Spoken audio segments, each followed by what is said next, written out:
बिस्मिल्लाहिर्रहमानिर्रहीम, अस्सलाम वालेकुम। आप देख रहे हैं स्पोर्ट्स फ्लिक्स, मैं हूं हमजा शफीक। तो जनाब, आज के इस प्रोग्राम में हम बात करेंगे 18 रुकनी स्क्वाड जो है उसने उड़ान भर ली है। पाकिस्तान से ऑस्ट्रेलिया का ये सफर है, तीन टेस्ट मैचेस खेले जाने, जिसका पहला टेस्ट मैच पर्थ में खेला जाएगा, जो कि ड्रॉप इन पिचेस का इस्तेमाल किया जाएगा ऑस्ट्रेलिया में।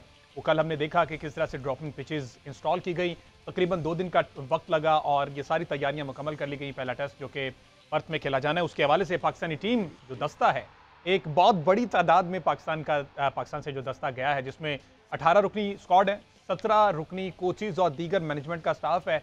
इसके साथ साथ कुछ प्लेयर्स की बेगमात, बच्चों, और ये सारा एक सिलसिला जो चला है, तकरीबन कहा जाए अगर 50 प्लस का ये एक पूरा जो लेके गए हैं स्क्वाड ऑस्ट्रेलिया में, वहाँ पर कितनी परफॉर्मेंस पर ज़्यादा ध्यान देंगे या फिर इस तरह की सूरत पर ध्यान देंगे।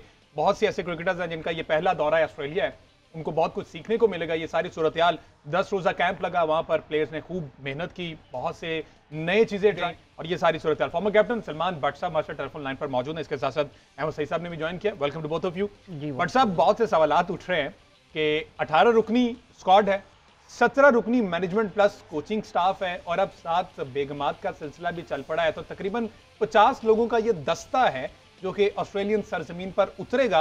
रिजल्ट्स आना वो बात की बात है, लेकिन ये जो 50 रुकनी जा रहा है, ये पहले भी होता था आपके टाइम पे भी इसी तरह? देखिए, फैमिलीज का जाना जो है वो कोई नई बात नहीं है इसमें, ये पहले भी होती है। It is absolutely up to the player. पहले तो जाहिर है पीसीबी की तरफ से इजाजत तो होती है, लेकिन यह है कि इनका सारा जो एक्सपेंडिचर है वो प्लेयर्स खुद करते हैं, और उसके अलावा फैमिलीज का जाना जो है वो बेटर होता है, बिकॉज आप अपनी प्लेस तक मैच के बाद आते हैं, यू नीड टू रिलैक्स। तो अगर आपके करीबी लोग आपके इर्द गिर्द हैं तो आप ज्यादा रिलैक्स हैं, बजाय कि आप वनडेबल रहें। और आई थिंक ये सारी दुनिया में नॉर्मल प्रैक्टिस है, हर ग्राउंड में हर जगह पे ये इसमें नॉर्मल प्रैक्टिस है। अगर आप अमेज़न प्राइम पे भी ऑस्ट्रेलिया को देखें तो बाकी ये है कि जो आपका कंटिजेंट है वो बहुत बड़ा है in terms of there are coaches, there is high performance coach जो पहली दफा टीम का हिस्सा बने हैं, और there are assistant coaches to every coach nearly, there the batting coach, bowling coach, spin bowling coach and assistant coach. ठीक है, तो ये जस्टिफाई अब जिन्होंने रखा है वो बेहतर समझते हैं कि उन्होंने क्यों इसको रखा है, क्योंकि मेरे ख्याल में कंटिजेंट बहुत बड़ा नहीं होना चाहिए, ट्रैवलिंग कंटिजेंट एटलीस्ट, क्योंकि प्लेयर्स जो हैं उनको आप कह लीजिए कि फिर हर बंदे का एक अपना डिफरेंट माइंडसेट है, तो प्लेयर्स का जो है ना उनके लिए कंफ्यूजिंग हो सकती है ये चीज़। बिल्कुल इसी तरह ही है, और हमने देखा है सिर्फ मेरे ख्याल वहाब रियाज जो चीफ सेलेक्टर हैं उनको ही नहीं लेके गए, बाकी तो पीसीबी में सिर्फ अब इस टाइम जका अशरफ बच्चे होंगे या फिर वहाब रियाज हैं, बाकी तमाम के तमाम चलेंगे। बट सब हमने देखा कि तमाम कोचेज जितने भी हैं वो अब प्रेफर किया गया कि वो लोकल कोचेज हैं, पाकिस्तानी एक्स क्रिकेटर्स हैं और दीगर सारी चीज़ें हैं। अच्छा, हमने देखा सिर्फ एक बैटिंग कोच जो कि एडम हॉलियक के नाम से है, ये एक आउटसाइडर है, इनको लेके गया, तो ऐसी क्या जरूरत पड़ी? हालांकि अगर इनका स्टैट्स देखा जाए तो इनकी तो अपनी बैटिंग में 10 की एवरेज है और इतना इंपॉर्टेंट टूर है। इससे पहले हमने प्योटिक के बारे में भी देखा, उनका भी कोई ट्रैक रिकॉर्ड इतना कोई खास अच्छा नहीं था इंटरनेशनल क्रिकेट में। अब इनके बारे में भी 10 की एवरेज है, थोड़े बहुत टेस्ट मैचेस खेले में, तो क्यों इन्हीं की क्यों जरूरत पड़ी? आप नहीं समझते पाकिस्तान में कोई ऐसा नाम है जो पाकिस्तान को सर्व कर सके एज बैटिंग कोच? देखिए, मेरा नहीं ख्याल के अगर हफीज जो हैं वो खुद टीम के डायरेक्टर हैं तो बैट्समैनों से को बिलाशुबा खुद भी बात कर सकते हैं, इतनी उन्होंने बैटिंग की है। और अगर आपको जो है स्पेशली ऑस्ट्रेलियन कंडीशंस के लिए चाहिए था तो आपके पास वहां से लोकल्स में भी बड़े नाम थे और पाकिस्तान में भी बड़े नाम थे। बहरहाल आई थिंक कि जो कोचेज ये एडम हॉलियक जो है ऑस्ट्रेलिया में एक ब्रिस्बेन के साथ शायद ये कोच है, और ये ऑलराउंडर थे, इंग्लैंड के लिए खेले लेकिन हैं ये ऑस्ट्रेलियन, और इनको as a touring consultant batting coach उन्होंने हायर किया है, जो कि जाहिर है ऑस्ट्रेलिया में पता नहीं है मुझे वो कभी टेस्ट भी खेले हैं कि नहीं, बहरहाल अब इन्होंने कर लिया है, देखते हैं कि नतीजा। एडम हॉलियक जो है 4 टेस्ट मैचेस खेले हैं और उसमें उन्होंने 65 रन बनाए हैं ऑस्ट्रेलिया में, नहीं ओवरऑल इंग्लैंड में। हाँ, तो मैं ऑस्ट्रेलिया की बात कर रहा हूँ ना, हम तो ऑस्ट्रेलिया गए हैं, तो 10 रन की इनकी एवरेज है। लेट्स सी अगर खुद परफॉर्म एडम हॉलियक की जो आप बात कर रहे हैं, ये एक क्रिकेटर के साथ साथ ये एक प्रोफेशनल बॉक्सर भी रहे हैं। अच्छा। और ऑस्ट्रेलिया की टीम जो है वो चूंकि स्लेजिंग में बहुत मशहूर है, तो किसी प्लेयर को अगर नॉकआउट करना पड़ा तो हो सकता है वहाँ भी ये काम आ जाए। लेकिन ये एक जेन्युइन क्वेश्चन है कि अगर पूरी आप ये जो कंटिजेंट की बात हो रही है, सारे कोचेज आप पाकिस्तान के लेकर जा रहे हैं, तो आखिर ऐसी क्या क़यामत टूट पड़ी कि आपको बैटिंग कोच जो है वो पाकिस्तान से नहीं मिला? अच्छा, दूसरा ये कि सईद अजमल को एज स्पिन कोच साथ लेके जाया जा रहा है। बट साहब आप समझते हैं, जैसे हमने देखा कि सईद अजमल का जो फेमस डिलीवरी थी वो दूसरा था जिसमें उनको बड़ी खासी कामयाबी मिली, लेकिन फिर हमने बाद में देखा कुछ अमेंडमेंट्स हुई रूल्स में। आईसीसी ने 15 डिग्री वाला रूल जो, वैसे बट साहब ये 15 डिग्री वाला रूल बाद में ये इसका इंप्लीमेंट हुआ या ये स्टार्ट से ही था, बाद में मोल्ड करके 15 डिग्री लाया गया? बहुत से अब बॉलर्स हमने ऐसे देखे, अश्विन जो है वो कैरम करते हैं, कोई दूसरा नहीं करते। नेथन लायन जो है वो प्योरली ऑफ स्पिन करते हैं। और अब सईद अजमल तो साथ गए हैं, लेकिन दूसरा करने की इजाजत तो किसी को बॉलर को नहीं है, वो ना कर पाते हैं। नहीं देखिए, दूसरा तो ऑफ स्पिनर करेगा ना, तो ऑफ स्पिनर तो आपकी टीम में कोई है ही नहीं। बिल्कुल ऐसे ही है। ठीक है ना, तो बात शहीद भाई दूसरे के लिए नहीं आए। देखें, बीइंग अ स्पिनर तो आपको काफी कुछ स्पिन बॉलिंग का पता होता है, एक्शन से रिलेटेड, फ्लाइट से रिलेटेड, बॉलिंग किस तरह की करनी है, टैक्टिकल बॉलिंग का आपको पता होता है। तो मेरा ख्याल है कि एज अ होल वो स्पिन बॉलिंग कोच भी हैं, कोई एक दूसरा सिखाने के लिए तो उन्हें नहीं लेकर गए। जबकि ऑफ स्पिनर तो पाकिस्तान के सर्किट में इस टाइम पे 2-4 ही हैं जो कि डोमेस्टिक में भी खेल रहे हैं। तो आई थिंक के ज्यादा काम उनका होगा जब वो वापस आएंगे और स्पिनर से कैंप लगा कर उनके साथ काम करेंगे, क्योंकि आप ऑन द गो मैचेस में ज्यादा चीजें बदल नहीं सकते हैं। जी अहमद साहब। अच्छा हमजा, आपने सईद अजमल की बात की है, इसमें सईद अजमल साहब जो हैं ये इस्लामाबाद यूनाइटेड के साथ असिस्टेंट कोच रह चुके हैं, तो उसकी भी अगर परफॉर्मेंस का जायजा लें, उसके अलावा जिस पॉइंट के ऊपर मेरा ख्याल है एम्फेसाइज होना चाहिए, उमर गुल की सिलेक्शन चूँकि हुई है, उनके पास कोचिंग एक्सपीरियंस भी है, कोचिंग बैजेस भी हैं। सईद अजमल के पास जो है वो इस किस्म का एक्सपीरियंस इस्लामाबाद यूनाइटेड के साथ तो है, लेकिन उसमें भी कोई शादाब खान के अलावा कोई ऐसा नाम नहीं वो पैदा कर पाएगा जिसको हम कह सकेंगे ये उनकी सीवी के अंदर एक बॉलर शामिल है जिसको सईद अजमल ने खुद तैयार किया हो। बिल्कुल, मेरा ख्याल इस्लामाबाद की तरफ से तो सिर्फ शादाब खान ही ऐसे थे जो उन्होंने उसको मजीद पॉलिश किया। प्योरली इस्लामाबाद की अगर बात की जाए तो वहाँ से बट सब ये वैसे ये चीज़ें कितनी ज़रूरी होती हैं आप समझते हैं? जैसे उमर गुल का बात की कि उन्होंने उनका कोचिंग एक्सपीरियंस है, सईद अजमल का एज सच इंटरनेशनल लेवल पर उस तरह से नहीं है। अब आप भी हमने देखा कि प्राइवेटली हमने जीआईसी में देखा कोचिंग के फ़राइज़ अंजाम दे रहे हैं, बहुत कुछ सिखाते हैं। बीइंग अ क्रिकेटर ये ईजी होता है कन्वे करना जितना एक्सपीरियंस आपके पास है, इसके लिए कुछ ज़रूरी है कोर्सेज वगैरह ही किए जाए? देखिए, कोर्सेज भी हेल्प करते हैं आपको कम्युनिकेट किस तरह करना है, ड्रिल्स क्या होंगी, चीजें क्या करनी है। क्योंकि देखिए, कोचिंग का एक सेट पीस सबसे ऊपर अप्लाई नहीं होता, हर इंडिविजुअल का एक अलग जहन है, उसकी अलग स्ट्रेंथ है और वीकनेसेस हैं। एक कोच जितना मैन टू मैन अच्छा कम्युनिकेटर होगा वो उतना कामयाब हो सकता है, क्योंकि जनरल रूल नहीं है। जब आप टॉप पे जाते हैं तो फिर बात स्पेशलाइजेशन में चली जाती है, स्पेसिफिकेशन में चली जाती है। So as a group leader, as a head coach और या कोई भी कैपेसिटी हो जिसमें आप टीम में एज अ कंसल्टेंट भी हो, तो आपको मैन टू मैन आपकी जो है ना कम्युनिकेशन की स्किल्स होनी चाहिए, उसमें आप फिर अपना नॉलेज ज्यादा बेहतर तरीके से ट्रांसफर कर सकते हैं। बिल्कुल इसी तरह है। अच्छा बट साहब, बार बार शान मसूद से एक ही सवाल किया जा रहा है, जहाँ पे जिसको मौका मिलता है कि 3 कप्तान आपके टीम मेट हैं, तो ये कोई प्रेशर तो नहीं आप पे होगा?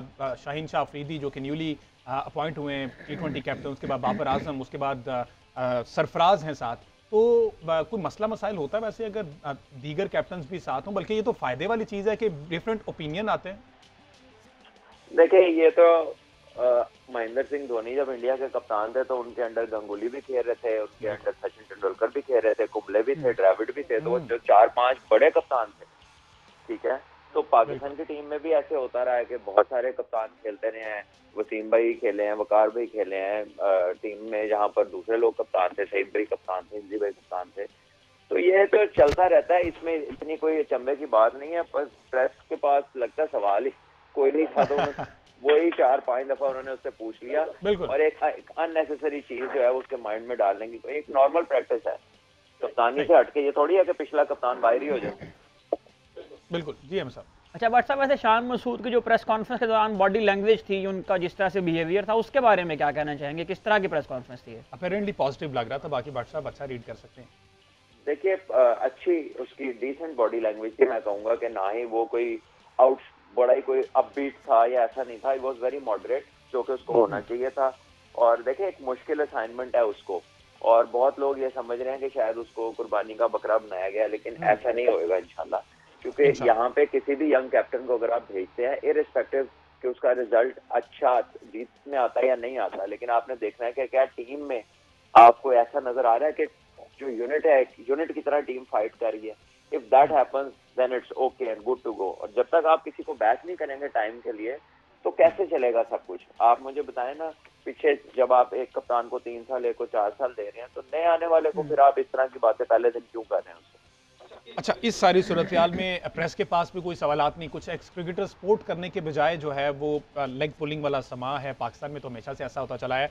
ऑन द अदर हैंड हमने देखा कि उस्मान ख्वाजा ऑस्ट्रेलियन ओपनर, उन्होंने पाकिस्तानी क्रिकेटर्स की जो तारीफों के पुल बांध दिए, उन्होंने शाहिन शाह अफरीदी की तारीफ की, उन्होंने बाबर आजम की तारीफ की और ये भी कहा कि बहुत से ऐसे प्लेयर्स हैं जो कि अच्छा परफॉर्म कर सकते हैं। 145 प्लस स्पीड है। उन्होंने शाहिन शाह अफरीदी की जो बात की तो ऑस्ट्रेलियन सॉइल पर। On the other hand but साहब सवाल ये था, आकिब जावेद साहब को मैं सुन रहा था और ये क्वेश्चन पुट करवाया गया शान मसूद को।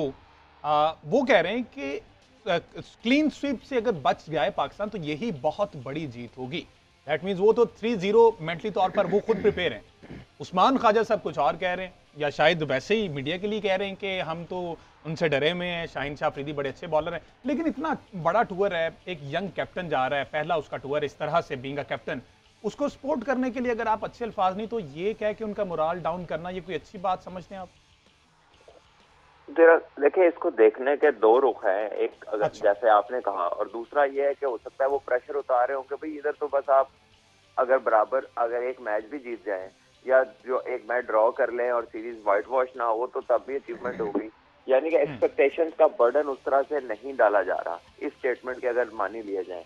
दूसरी बात यह है कि पहले कितनी टीमें जीती हैं, सो देयर इज नोबडी जो इनसे ये डिमांड कर रहा है कि आप 3-0 करें या सीरीज जीते। अगर आप जीतेंगे शानदार होगा पाकिस्तान क्रिकेट के लिए, एक बड़ा प्लेजेंट सरप्राइज होगा और इससे अच्छी कोई बात नहीं होगी, इससे आला कोई स्टार्ट नहीं होगा एक कैप्टन के लिए। लेकिन अगर इसकी नताइज वैसे नहीं आते तो उसको प्लीज तंग ना करें। ये किसी को भी बनाना है ना, जिसको भी बना लें, लेकिन उसको फिर वक्त दे थोड़ा स्टैब्लिश होने के लिए। बिल्कुल इसी तरह वक्त तो देना जरूरी है। ये वक्त देने की जो बात है हमजा, इसमें अगर हम ये देखें तो मॉर्नी मॉर्कल को लाया गया था 2 टूर्स के लिए टीम के साथ। अगर आपने मॉर्नी मॉर्कल को 2 टूर्स के बाद फारिग ही करना था तो उससे पहले उमर गुल को ला के उसको वापस को निकाल दिया और फिर दोबारा उमर गुल को ले आए। तो देखें जब तक कंटिन्यूटी नहीं होगी उस वक्त तक जाहिर है कि रिजल्ट्स नहीं आएंगे। तो ये बात बिल्कुल दुरुस्त है कि जिस कैप्टन को भी आप लाएं उसको कॉन्फिडेंस दें, उसको कंटिन्यूटी दें। और हमने देखा कि राहुल ड्राइवर्ड को उन्होंने दोबारा से सस्टेन किया, उनको मजीद मौका दिया, उनका टेन्योर बढ़ा दिया गया। तो इसी तरह ही और जहां पर इस वक्त इंडियन टीम खड़ी है हमने वो भी देख लिया T20 सीरीज में जिस तरह से परफॉर्म कर रही है इंडियन टीम, और यही वो मैनेजमेंट और कोचिंग स्टाफ है जिनको मौका देना पड़ता है, फिर ही वो प्लेयर्स को मजीद ग्रूम कर पाते हैं, डेवलप कर पाते हैं। अच्छा, सवाल बट साहब ये था मेरे सामने स्क्रीन पर ड्रॉप इन पिचेस का वो जिस तरह से इंप्लीमेंट हो रही है, वहाँ पे इंस्टॉलेशन उसकी हो रही है, ये स्टार्ट से ही ऐसा होता आया है और इसमें कुछ डिफरेंस प्लेयर को फील होता है कि जनाब ये अलग से अब पिच चाहिए या कुछ इसका मसला मसाइल आम व्यूअर के लिए तो एक थोड़ी सी बड़ी ये टेक्निकल सी चीज़ है। आप क्योंकि पाकिस्तान में रौला पड़ा पिछले 2 साल ड्रॉप इन का, तो इसलिए लोगों को पता चला शुरू से ही वहां पर ड्रॉप इन होती है, हमेशा से ड्रॉप इन पिचेस हैं, क्योंकि उनके उस ग्राउंड में फुटी खेली जाती है, उस ग्राउंड में रग्बी खेली जाती है। तो जब फुटी का सीजन होता है तो वो पिचेस बाहर निकाल के उसको नरम घास लगा देते हैं, क्योंकि आपको पता है उसमें लोग गिरते हैं, एक दूसरे के ऊपर छलांगे मारते हैं, वो उनका टैकलिंग होती है, तो उसमें फिर बहुत पिच तो बड़ी सख्त होती है, उसमें फिर बहुत चोट आएगी शदीद। इसलिए वहां पर ड्रॉप इन यूज होता है, न्यूजीलैंड में भी, क्योंकि उनके ग्राउंड भी रग्बी के लिए यूज होते हैं। लेकिन जो हमारे ग्राउंड है ये तो डेडिकेटेड क्रिकेट स्टेडियम है, इसमें क्रिकेट के अलावा कुछ होता ही नहीं है। इसी तरह इंडिया में, इसी तरह इंग्लैंड में है, तो और इसी तरह साउथ अफ्रीका में है, तो वहां पे कोई ड्रॉप इन का कॉन्सेप्ट नहीं है। वो उन्होंने इसलिए बनाया कि वो शहर में वही ग्राउंड दूसरे खेल के लिए इस्तेमाल होता है।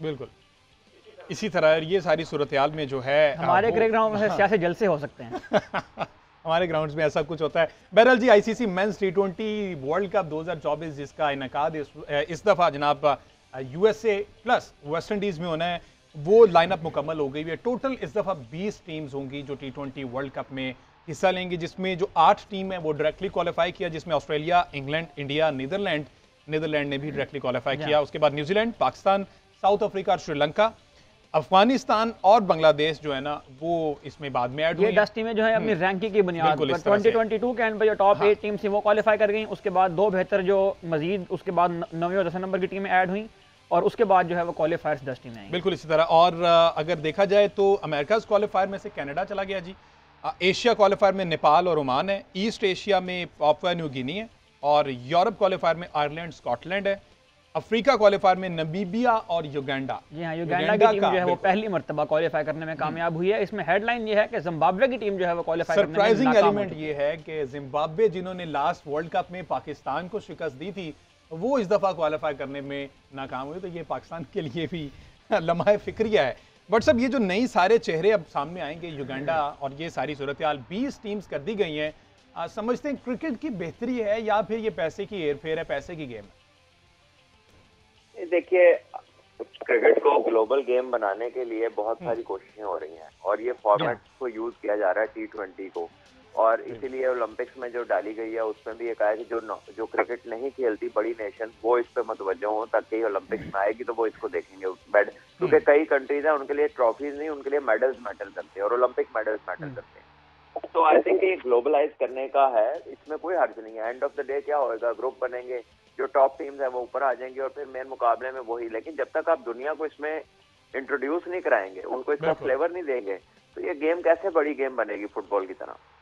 एग्जैक्टली तो ये एक अच्छी चीज़ है, बहुत से ममालिक को मौका दिया गया है। आपने देखा इसमें जो रेवेन्यू जनरेशन की आप बात कर रहे हैं हमजा, इसमें जो 50 ओवर वर्ल्ड कप है, इस 50 ओवर वर्ल्ड कप को भी एक्सपैंड किया जा रहा है। इसको एक्सपैंड इसलिए नहीं किया जा रहा था कि जो ब्रॉडकास्टर्स थे उनका मतलब, ये जो इंडियन ब्रॉडकास्टर्स थे वो ये डिमांड करते थे कि हमें ज़्यादा मैचेस मिलने चाहिए ताकि उसके बदले हमें ज़्यादा रेवेन्यू आए, और जब बड़ी टीम ऐड हो जाएंगी तो फिर जाहिर है कि उसमें रेवेन्यू शेयरिंग का मॉडल भी जो है तब्दील करना पड़ेगा। तो फिर 20 ओवर्स के साथ साथ 50 ओवर्स का जो वर्ल्ड कप है उसको भी आप एक्सपैंड किया जा रहा है। बिल्कुल इसी तरह जी T20 की अगर बात हो रही है तो नेशनल T20 पाकिस्तान का डोमेस्टिक सीजन जो इस वक्त चल रहा है, नेशनल T20 में इस वक्त सुपर 8 मरहले का जो आगाज गालिबन कल से होने जा रहा है। कौन सी टॉप 8 टीम्स हैं, अहमद सईद साहब जरा उनके नाम बताएं, देन फिर परफॉर्मेंसेस किस तरह से इस पूरे टूर्नामेंट में उनके लिए वो भट्ट साहब को पूछेंगे। यकीनी तौर पर कमेंट्री भट्ट साहब अभी भी वहाँ पर मौजूद हैं कराची में।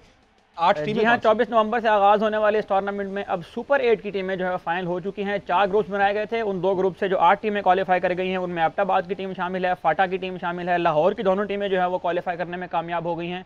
लाहौर ब्लूज और लाहौर वाइट्स, कराची वाइट्स की टीम भी इसमें क्वालिफाई कर गई है, पेशावर की टीम है, रावलपिंडी की टीम है और सियालकोट की टीम है जो 1 दिसंबर से होने वाले सुपर 8 मरहले में आपको नजर आएंगी कम्पीट करते हुए आपस में। उसके अलावा अगर हम टॉप विकेट टेकर्स की बात करें तो उमैर आफरीदी हैं जिन्होंने 4 मैचेस में 12 विकेट हासिल की हैं। टॉप रन गेटर की बात करें तो अहमद शहजाद जो है उनका नाम आ रहा है। बिल्कुल इसी तरह, बिल्कुल ये सारी चीजें तो एट द एंड भी यकीनी तौर पर इसमें चेंजिंग कुछ आएंगी। बट अभी तक ये जो टॉप 8 फाइनलिस्ट हैं, हमने देखा लाहौर की 2 टीम्स हैं, दीगर जितने भी हैं मुकाबले काफी करीबी दिखाई दिए। कुछ उस तरह से इनको टीवी पर शो नहीं किया गया लेकिन एंटरटेनिंग था ये T20 अगर उस एलिमेंट से, उस पर्सपेक्टिव से देखा जाए।